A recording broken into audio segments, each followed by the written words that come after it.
99X, it's Barnes and Leslie. We are your Morning X, headed towards that long Labor Day weekend. One more shot to win these tickets for the Roxy on Sunday, September 1st, to go see Sublime and the farewell tour Sublime with Rome. We'll get those tickets to you here before 8 o'clock. You know what you should do Labor Day weekend? You've got some extra time. You should check out the Morning X podcast with Barnes and Leslie. You've got some time? Take it on the road. Yes.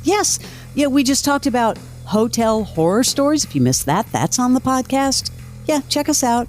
Morning X podcast, wherever you listen to podcasts. And I saw where Apple now will let you listen to podcasts on the just on the computer without using their app. Like you can go right in the browser. That's excellent. So that's kind of cool. Yeah, so we're trying to make it easier. It's making it easy for you. For you to get your Morning X. I think it might be a good day for Barnes Travel Corner. Love Barnes Travel Corner. You love the Travel Corner? Because this is a big travel weekend. A lot of people flying. I'll be flying to Austin, Texas today. Oh. I will not be raw dogging on the way. I didn't know you were going to Austin. Fram, are you? I didn't. It's the first week of college real football. Okay. You going to have some Salt Lick while you're there? Absolutely. The minute I get off, I time it so I can get right in there and get a snack before heading into the wild, where it's like 107 degrees. Good luck. Yeah. So a couple travel stories I want to bring to the surface. The raw dogging that I just mentioned. You remember what that is, right? Where these guys are going from Europe or long haul flights, and they're just sitting and staring straight. No, I don't remember this at all. You haven't seen it? It's all over Instagram and TikTok. People film themselves. So you're just sitting there and you're not reacting to anything? Yeah, people have been sharing photos and videos of themselves sitting upright in an airline seat, staring blankly at the seat back in front of them. No movie, no book, no earbuds. It's pure insanity. They're just trying to get likes and views. That's kind of a mental health break, too, I think. Well, now experts, if you're considering this, they're saying this can be dangerous due to increased risks of dehydration and deep vein thrombosis.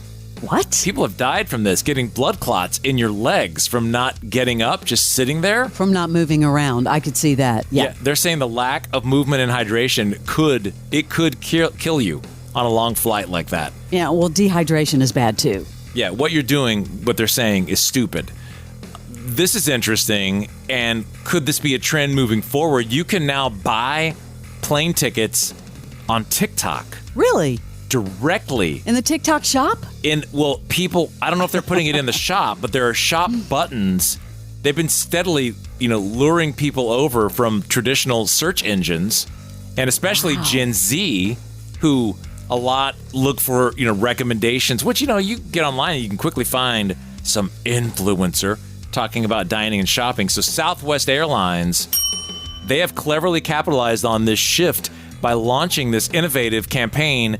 They started with 10 TikTok creators who are doing these, videos from cities or from locations or whatever to promote and sell flight tickets to younger audiences. Especially if they're cheaper tickets. Cheaper tickets, and all you have to do is hit the button. Wow. And go right to buy the ticket. So they started with Denver, Chicago, New Orleans, Hawaii, and these people were showcasing their travel right there with a book now button actually on the video. I'm actually looking at this now. There's hundreds and hundreds and hundreds of these. I think it's smart. And the last one, they just did a big survey on the most coveted seat on a flight. What is it, by the way? For you, you're what? You're freaked out about, you have to be on the aisle, right? I have to be on an aisle or I won't get on the plane. So if you have, I don't know about you, but I'll get on and open up the seat chart to always check, like days before, to see if I can, it's like a puzzle. It's almost like you feel like you won something when you find that seat opens up that you wanted. So travelers have spoken, and the results are in. Now, this survey by Upgraded Points, the most coveted seat on a plane is 1A. That's the front window in business class. Well, of course. Do you know why? Because it's first class. Because it's close to the exit. People say because of the exit. Yes. Well, obviously the first class. Convenience of being close to the restroom, and the privacy of facing the bulkhead instead of another passenger. That is a prime seat. I hate that row. I absolutely hate that row because I'm tall. I'm 6'4", and that wall, it's not good for you. You just don't have a place to, stick your feet under the seat. So they also found that the two frontmost window seats in coach, they ranked high in passenger preferences, and those seats offer similar advantages to 1A, showing the value for space if you're not tall, convenience. Well, some aisles though in the first part of coach there is a big chunk where you can spread your legs out, but you have to put your bag up over you though. You have to put the bag up, but I would say the window seat, you get a little view. That's what I think sucks about 1A is you have to put your bag up. You can't have your computer down underneath you, I think. Yeah, that is a huge no-no for me. And of course, the middle seat is the most unpopular. I mean, people would rather have a window or an aisle. That's a no-brainer. Yeah. But when you're stuck in one of those stupid... Have you been stuck in a middle seat before? Oh, yeah. Where there was no, like a last-minute, flight and you had to get there by a certain time. And somebody next to you is sleeping and you got to go to the restroom. It's so inconvenient. That's the only time where I tried to raw dog. I just bring my elbows in. Yeah. I try to get into a zen space. So hope everybody has a nice, fun, and safe Labor Day weekend. Travel on.